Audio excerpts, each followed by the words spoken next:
को तो केवल आपकी भावना की जरूरत है। ऐसे ही आप पुष्प चढ़ाते हैं भगवान को, ये उल्लास आपके मन में हो।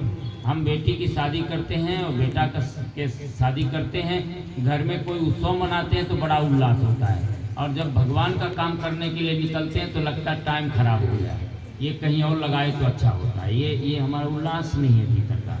ये उल्लास होना चाहिए। फूल चढ़ाते समय ये अनुभव करना चाहिए कि मानुष जन्म अमोल है, मिले न दूजी बार, पक्का फल जो गिर गया लगे न दूजी बार। ये जीवन कितना बहुमूल्य था कि भगवान ने कृपा करके दिया। प्रभु की करी करुणा निधि देत है तू बिन ईस स्नेही।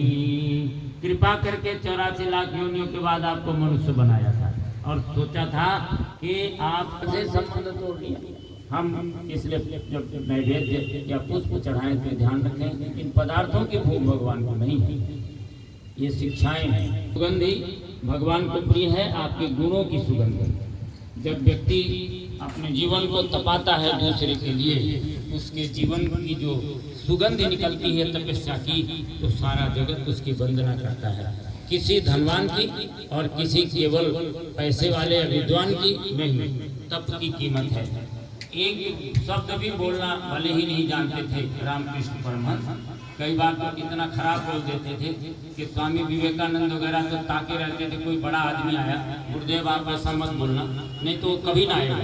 एक बार डॉक्टर सरकार पहुंचे, उस समय उसी के पास केवल एम्बेसडर थी कलकत्ता में, बहुत बड़ा डॉक्टर था, और जैसे पहुंचा तो सब नरेंद्र वगैरह जो 4-5 उनके मुख्य शिष्य, गुरुजी ये बहुत बड़ा आदमी है इस क्षेत्र का, आप कुछ कहना नहीं। तो उन्होंने सबसे पहले उससे यही कहा कि तुम डॉक्टर हो, हमने सुना है, तुम चीड़ फाड़ करते हो और परीक्षण करते हो, तो ये बताओ जो सफाई करता है, वो जो व्यक्ति झाड़ू लगाता है उसको लोग अछूत मानते हैं, और तुम भी तो नहीं मलमूत्रों की परीक्षा करते हो तो तुमको लोग पैसे वाला मानते हैं, धनवान मानते हैं, तुम्हारी इज्जत करते हैं। तुम्हारे उसमें क्या अंतर है?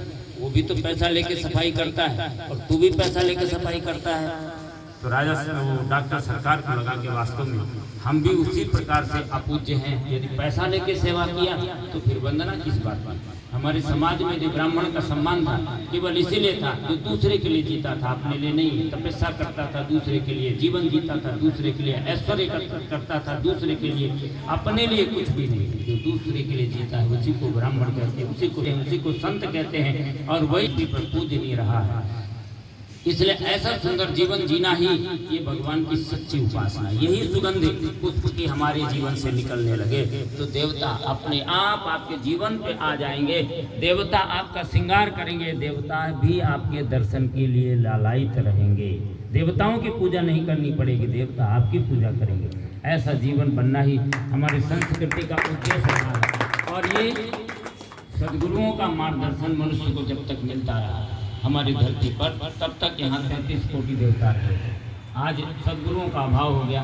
परम पूज्य गुरुदेव ने इसी पीड़ा को लेकर के इतनी कठोरतम साधना किया। जब देश स्वतंत्र हो गया तो गांधी जी ने ये कहा कि अब तो हमारे बाद जो ये कांग्रेस है ख़त्म हो जानी चाहिए। क्यों? नए संगठन उभरने चाहिए, नए विचार उभरने चाहिए। लेकिन अब जो आवश्यकता है इस बात की होगी कि धर्म संस्कृति का प्रचार कैसे करेंगे। जैसे आज़ादी के स्वतंत्रता के लिए हमने प्रचार प्रसार और सब करके देश को स्वतंत्र कराया, अब ऐसे ही आध्यात्मिक रूप से लोगों को उन्नत कैसे बनाएंगे, इसकी आवश्यकता है। तो गुरुदेव ने इस कार्य को लिया और तपस्या की। 24 वर्षों तक गाय को जौ खिलाया, गाय के गोबर से जौ निकला, उस जौ की रोटियां खा के कितना सतोगुणी आहार ग्रहण किया। और एक महापुरुषण कर लेने पर व्यक्ति ब्राह्मण हो जाता है। शिव पुराण में लिखा है कि एक महापुरुषण कर ले, 24 लाख गायत्री मंत्र जप करके कोई भी व्यक्ति ब्राह्मण बन सकता है, कोई भी व्यक्ति। लेकिन हम बिना गायत्री मंत्र जपे हुए अपने जीवन में ब्राह्मणत्व को प्रकाशित करने लगते हैं, ऐसा नहीं। गुरुदेव ने एक तो पुरस्कार किया ब्राह्मण बनने के लिए, और ब्राह्मण की पूजा होती समाज में। 23 महापुरुष उन्होंने लोक मंगल के लिए किया। इसीलिए गुरुदेव ने कहा कि मैंने जितने तपस्या अर्जित की है, अभी जो दुनिया में दिखाई पड़ रहा है वो केवल ब्राह्मण बनने का मेरे प्रतिफल है, ब्राह्मण बनने का, एक महापुरुष चरण का। और 23 महापुरुष चरण मेरे जो हैं वो लोक मंगल के लिए हैं। जो मेरा काम करेगा, कोई भी होगा वो, मैं उसको ऊंचाइयों तक पहुंचाऊंगा। और यही कारण है कि हम लोग पीले कपड़े पहन करके हम कहीं भी चले जाते हैं, किसी काम को करने के लिए चले जाते हैं, काम सफल हो जाता है, हमारी इज्जत हो जाती है, हमारी मर्यादा हो जाती है। कई बार हमको लगने लगता है कि साहब मैं तो बड़ा महत्वपूर्ण हो गया। एक बार एक झींगुर ऊपर छत के ऊपर लटका हुआ था, तो छिपकली ने पूछा, बहन ये क्या तू उल्टी क्या लटकी हुई है? उसने बैठे हुए हैं, आपको अपनी गरिमा का अनुभव होना चाहिए। हनुमान जी को केवल छोटा सा एक भाव आया है कि देखें तो सही, काम तो सारा मैं करता हूँ। और राम जी महिमा किसकी गाते हैं? भरत जी की गाते हैं। भरत जी की ही जब भी कभी मुंह से सुना तो भरत जी की ही बड़ाई सुना राम जी के मुंह से। तो जरा देखें भरत है कौन? तो जाते समय तो संजीवनी लेने के लिए पहुंच गए वो द्रोणागिरी पर्वत। कोई संकट आया, जो आया भी राम जी की कृपा से दूर हो गया। भटकाने वाले कालने में आए, सब कुछ आए, रास्ता से आपको मोड़ने वाले आएंगे, लेकिन आपकी निष्ठा यदि है तो आपको वहाँ तक पहुँचने का अवसर मिलेगा। और वहाँ पहुँचे, द्रोणागिरी पर्वत को ही उठा लिया, सीधे समझ में नहीं आया तो पर्वत ही लेकर के आ रहे तो सोचे चलो अयोध्या भी देखते हुए चलते हैं, वो भरत जी कैसे हैं। अब ये अभिमान का राक्षस हनुमान जी के अंदर है, छोटा सा। तो भरत जैसे ज्ञानी, भरत जैसे राम जी के परम भक्त, उनको ये लगा ये राक्षस कौन जा रहा है ऊपर से, उन्होंने बाण मार दिया। भरत जैसा जो राम के हृदय में रहता हो, उसे राक्षस और हनुमान जी समझ में नहीं आई। पर भगवान ने प्रेरणा दिया कि इनके अंदर अहंकार का राक्षस बैठा हुआ है, इसको तुम्हें मारना है। और बाण मार दिया, हनुमान जी नीचे गिर आए। जब नीचे गिर आए उन्होंने राम हे राम, जब राम हे राम कहा तो भरत दौड़ के आए और देखा, पूछा, बस निश्चित पता चली कि लक्ष्मण जी के लिए संजीवनी लेके जा रहे थे। तो भरत इतना रोए भरत कि मैं राम के कार्य में कोई सहयोग न दे सका। और क्या मैंने किया कि राम का जो काम कर रहा था उसका टांग तोड़ दिया मैंने।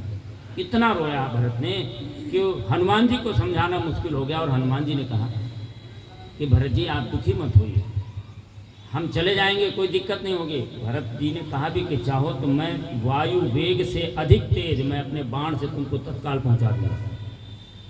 तो हनुमान जी को लगा कि हमारे से भी शक्तिशाली कोई अभी है, और उनको ये लगा कि हमारे से अधिक जानकार भी कोई है, उनको लगा कि हमारे से अधिक राम को मानने वाला भी कोई है, ये पता चल गया। और हनुमान जी को अपनी गलती का एहसास हो गया।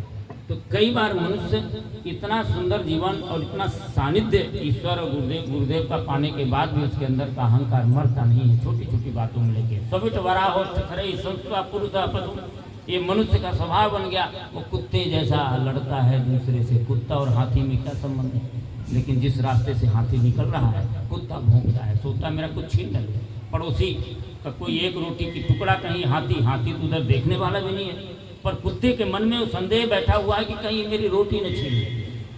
ये इस कारण से वो भोगता है, अकारण भोगता है। मनुष्य भी ऐसे अकारण लोगों के साथ दुर्व्यवहार करता है और ईश्वर का भजन करना चाहता है। भक्षाभक्ष कुत्ते के बाद दूसरी उपमा दिया सुखदेव जी दे रहे हैं कि मनुष्य की प्रवृत्ति क्या हो गई है इस संसार में। कलयुग में तो विशेष रूप से, उस समय तो द्वापर की बात कर रहे हो, पर कलयुग में तो और कितना गुना बढ़ गया। वो वराह जैसा जीवन जीता है। वराह माने सुअर जैसा। सुअर जहाँ पाता है वहीं मुँह डाल देता है। धर्म का मिले, अधर्म का मिले, न्याय का मिले, गुरु का मिले, शिष्य का मिले, किसी का भी मिले, माता का मिले, पिता का मिले, लूटपाट का मिले, झूठ बोलने का मिले, हत्या करने का मिले, पैसा मिलना चाहिए। ये उसका जीवन हो गया। भगवान कैसे उसके ऊपर अनुग्रह करेंगे। और ऊँट जैसा उसका अहंकार है। वो समझता है ऊँट कि हमारे से बड़ा तो कोई है ही नहीं इस दुनिया में। जब वो बड़े पहाड़ के नीचे जाता है तो उसको समझ में आ जाता है कि पहाड़ तो हमारे से भी बड़ा है।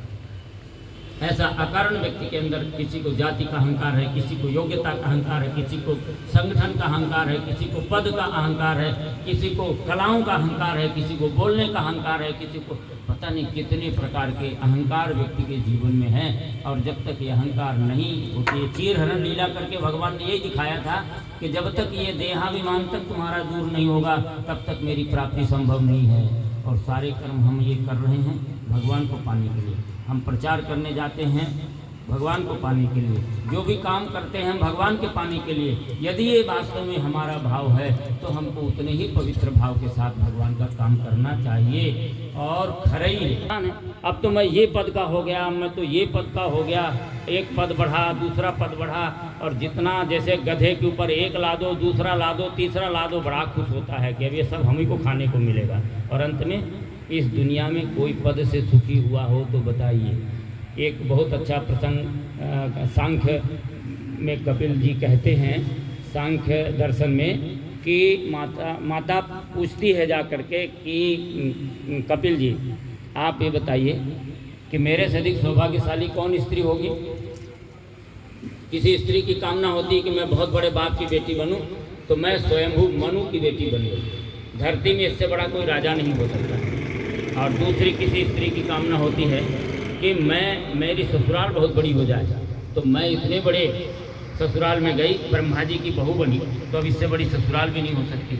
और तीसरी किसी स्त्री की इच्छा होती है कि मेरे पति अच्छे हो जाए, तो करदम ऋषि जैसे मेरे पति हो गए, विमान पर बैठा दिया, जो कामना मैं करती हूँ वो पूर्ण हो जाती है, ऐसा तुम्हारे पति मिल गए। और किसी स्त्री की कामना होती है कि हमारी संतान अच्छी हो जाए, तो अनसुईया जैसी मेरी बेटियां हो गई जिन्होंने ब्रह्मा विष्णु महेश को बच्चा बना दिया हो। और बेटा के रूप में तुम मेरे भगवान, तुम बेटा बनकर आ गए, लेकिन फिर भी मुझको लगता है कि अभी कुछ और चाहिए, और कोई पद मिल जाए हमको तो बड़ा हो जाए। अब इससे बड़ा पद तो कुछ हो नहीं सकता था। लेकिन अब जब भगवान कपिल जी से कहा, तो भगवान कपिल जी तो ज्ञान है, ज्ञान के अवतार हैं। उन्होंने कहा कि माता, इन पदों से कोई भी तृप्ति नहीं होने वाली है।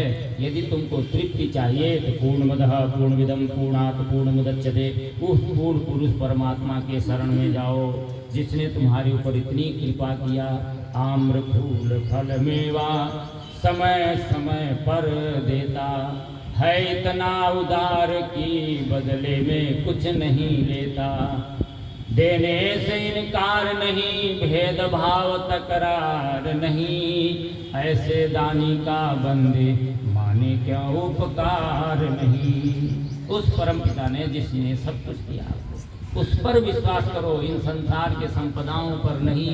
और इससे जब ऊंचे उठोगे तभी तुम्हारे हृदय में भगवान की आवाज़ सुनाई पड़ेगी, तभी तुम्हारे हृदय में भगवान की बंसी सुनाई पड़ेगी, तभी तुम्हारे हृदय में धर्म की पुकार सुनाई पड़ेगी, तभी तुम्हारे हृदय में गुरु की वाणी सुनाई पड़ेगी। और इसके पहले तुम्हें सुनाई नहीं पड़ेगी। जब वाणी भगवान ने बंसी बजाई तो किसको सुनाई पड़ी?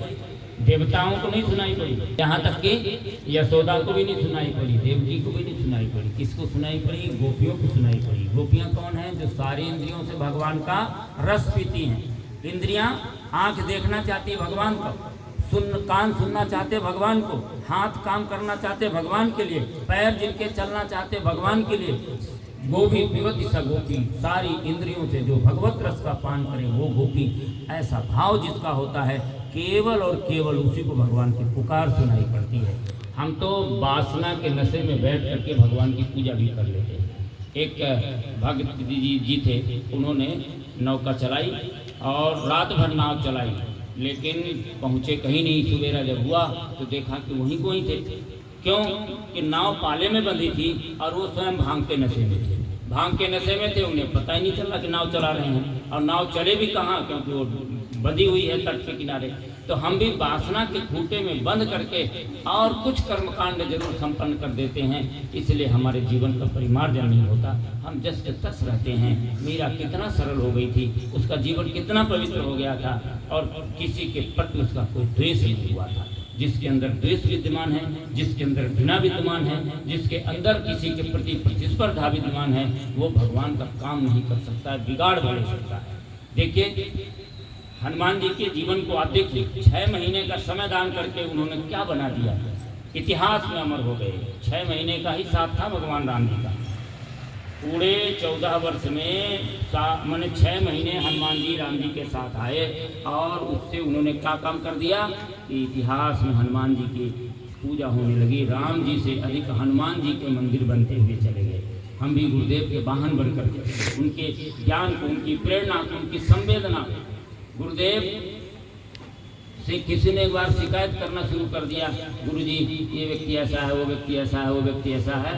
गुरुजी ने 2-4 बार तो सुना और उसके बाद इतना डांटा उसको, मूर्ख, तुम गंदगी लेकर के आया है, कौन कैसा है, तू कैसा है, अपने जीवन को देख। अपना सुधार संसार की सबसे बड़ी सेवा है। आप अपने जीवन को बदलने का प्रयत्न कीजिए, दूसरे के जीवन को धक्का दे करके बदलने से आपके वो नहीं बदल सकता है।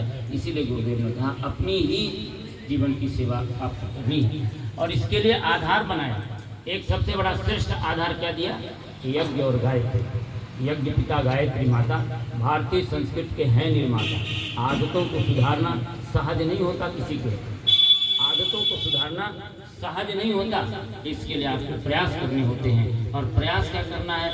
सबसे पहला गायत्री मंत्र का जप करो। गायत्री मंत्र वो जीपीएस है, जैसे आपने जीपीएस मोबाइल में लगा दिया और आप चलते जाते हैं, आपकी गाड़ी वहाँ चली जाती, ठीक वहीं पर खड़ी होती है जहाँ पर आपने जीपीएस लगाया है।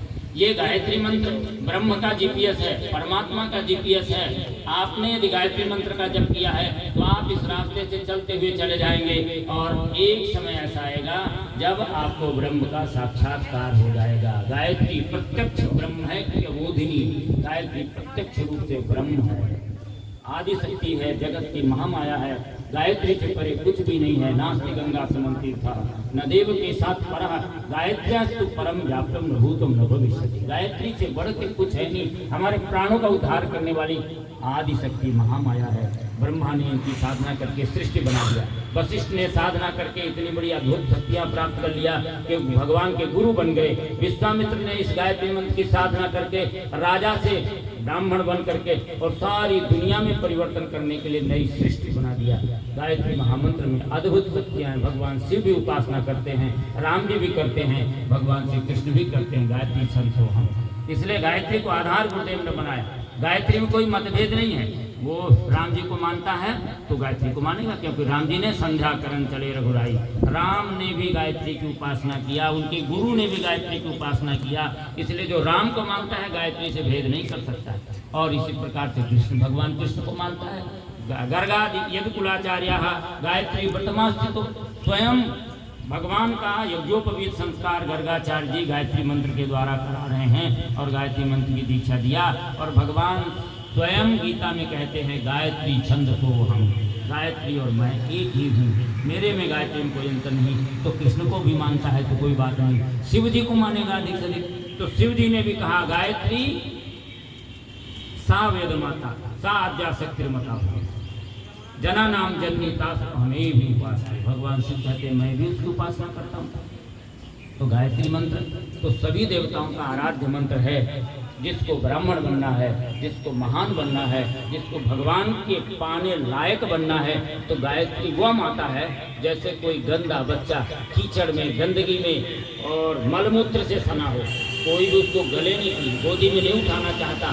पर गायत्री वह महाशक्ति है कि जैसे उसको धो देती है माँ और धोकर साफ कर देती है और सुंदर श्रृंगार कर देती है, हर व्यक्ति दौड़ करके उसको गोदी में लेना चाहता है, उसको चूमना चाहता है। ऐसा जीवन आपको शानदार बना देने की क्षमता गायत्री महामंत्र में है। आपका जीवन वंदनीय हो जाएगा, पूजनीय हो जाएगा। सारा जगत आपकी ओर दौड़ेगा। आपकी वाणी में ताकत होगी, आपके जीवन में ताकत होगी, आपके कर्मों में ताकत होगी।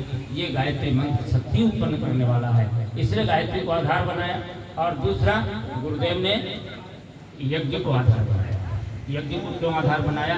यज्ञाति भगवत परजन्य। यज्ञ वैसे भी 24 अवतार भगवान के हैं। इन 24 अवतारों में एक भी ऐसा अवतार नहीं है जिसको आप जब चाहो देखना तो देख सको। कोई है ऐसा? कोई अवतार ऐसा है जब आप चाहो देखना? कितनी तपस्या करनी पड़ेगी तब दर्शन होंगे। तपस्या के अंतिम बिंदु पर भी हो, कई जन्म बीत जाए तो भी नहीं हो। लेकिन ये यज्ञ नारायण, ये भी 24 अवतारों में एक अवतार है। इनको आप भावना और मंत्र के साथ प्रज्वलित करके और आहुतियाँ दे करके इनका दर्शन करते हैं और इनके माध्यम से सारे जगत को आप आहार देते हैं, सारे देवताओं को संतुष्ट करते हैं, सृष्टि के इकोसिस्टम को ठीक करते हैं, पर्यावरण को ठीक करते हैं और यहाँ पर सृष्टि में वर्षा आदि से लेकर के संपूर्ण वैज्ञानिक लाभ लेते हैं। विज्ञान है, आपके मन को ठीक करता है, आपके तन को ठीक करता है। जैसे इंजेक्शन, कोई गोली खवाइए तो देर में असर करती है, इंजेक्शन लगा दीजिए तुरंत असर करता है, और बाटल चढ़ा दीजिए और जल्दी असर करता है। और यदि आप इसमें धुएं में आप आहुतियाँ डाल करके वही औषधियाँ धुएं के माध्यम से आप कर दीजिए, पूरे रोम रोम से सारे शरीर में पहुँच जाता है और तत्काल प्रभावी हो जाता है। ये बहुत बड़ी चिकित्सा पद्धति थी। इसलिए ये इस विज्ञान को जो लुप्त हो गया था, राम जी ने दशाश्वमेध यज्ञ किया। रावण के अत्याचार से रावण तो मर गया, लेकिन उसने जो विचार छोड़े थे वातावरण में, उसके असुरों ने जो दुष्विचार फैलाया था वातावरण में, तो वातावरण कैसे शुद्ध हो, उसके लिए दशाश्वमेध यज्ञ भगवान राम ने किया।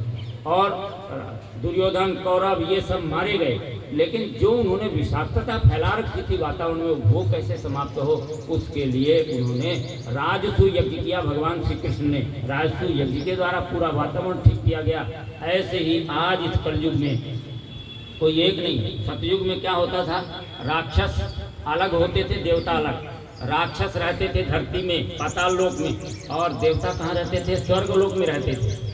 दोनों की इतनी दूरी थी तो भी मुसीबतें थी। और जब द्वापर आया, त्रेता आया, तो त्रेता में धरती में दोनों आ गए। देखिए, राम जी भी धरती में थे, रावण भी धरती में था। और जब द्वापर आया तो धरती की बात छोड़िए, एक ही परिवार में आ गए। कौरव पांडव सगे परिवार के लोग हैं, उन्हीं में एक में राक्षस एक में देवता आ गया। और जब कलयुग आ गया तब परिवार की बात छोड़िए, एक ही शरीर में आ गए। यही वो कभी कभी देवता दिखाई पड़ता है, वाह कितना बढ़िया धन्य है, उसकी पूजा हो रही, माले पहनाए जा रहे हैं, और थोड़ी देर बाद ये दृश्य आता है कि इनको जेल में बंद कर दिया गया। उनके कर्म, देवता जागा तो पूजा हुई, राक्षस जागा तो जेल में चले गए। तो हमारे अंदर ही एक ही शरीर के अंदर देवता और दैत्य बैठ गए हैं। इसलिए इनको ठीक करना आज की बहुत सबसे बड़ी चुनौती है।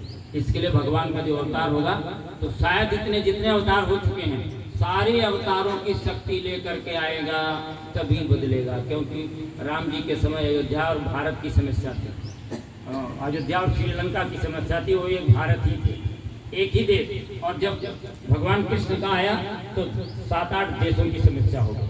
भगवान बुद्ध का ऐसे समय आया तो 7-8 देशों में उनका भी कार्य क्षेत्र फैला हुआ था। लेकिन आज की समस्या, आप यहाँ कोई घटना कर दीजिए तो अमेरिका में प्रभावित करती है, सारी दुनिया एक मुट्ठी में है। और ऐसी परिस्थिति में जो अवतार होगा, सारी दुनिया का मार्गदर्शन करने वाला होगा, कितना समर्थ होगा। और वो क्या होगा, ज्ञान अवतार होगा, ज्ञान का अवतार। इसीलिए प्रज्ञा पुराण में गुरुदेव ने ज्ञान अवतार की बात कही है कि कल के अवतार भगवान का निष्कलंक होगा। ये हमारे शास्त्रों में भी लिखा है। और निष्कलंक केवल ज्ञान है, नहीं ज्ञाने सदृश पवित्र मिह विद्यते। गीता में भगवान ने कहा कि ज्ञान के समान दूसरा कोई पवित्र नहीं है, और ज्ञान का अवतार हुआ। और इसी ज्ञान के अवतार के लिए परम पूज्य गुरुदेव ने 3,500 किताबें लिखा, 3,500। और एक व्यक्ति ने इतना बड़ा तंत्र बनाया कि आज 25 करोड़ लोग उस प्रवाह में निरंतर चलने के लिए विवश हो गए, न चाहते हुए भी चलने को विवश हो गए। आने वाले समय के लिए जो गुरुदेव ने इतिहास लिखा, जो संविधान लिखा, जो परिस्थितियों के बदलने की बात कही, जब हम लोग गाते थे, उठो सुनो प्राची से उगते सूरज की आवाज़, अपना देश बनेगा सारी दुनिया का सरताज, सारी दुनिया का सरताज बनेगा भारत, तो लगता था ये भिखारियों का देश, सपेरों का देश है, भारत विश्व का मार्गदर्शक बनेगा। और लेकिन आपने देखा इन 10 वर्षों के अंतराल अश्वमेध यज्ञ इसी के लिए संपन्न कराए गए थे पूरी दुनिया में। और उस अश्वमेध यज्ञों का यही परिणाम होना, दुनिया में भारत का प्रभुत्व हो गया। जहां हम गुलाम थे, ब्रिटेन के हम गुलाम थे, वहां का यहाँ प्रधानमंत्री होता था, वाइसराय होता था। आज हमारे देश का व्यक्ति वहाँ का प्रधानमंत्री है, वहाँ का प्रधानमंत्री है। इतिहास बदला। जहाँ योग एक भारत का अंग था, आज संपूर्ण दुनिया में 154 देशों में योग स्थापित हो गया। आज आयुर्वेद स्थापित हो गया। आज बहुत सारे ऐसे देश हैं, आपने इंडोनेशिया में देखा जहाँ पूर्ण मुस्लिम देश है, वहाँ की महारानी ने 16,000 लोगों के साथ हिंदू धर्म स्वीकार कर लिया। सारी दुनिया में भारतीय संस्कृति का अधिघोष होता चला जा रहा है।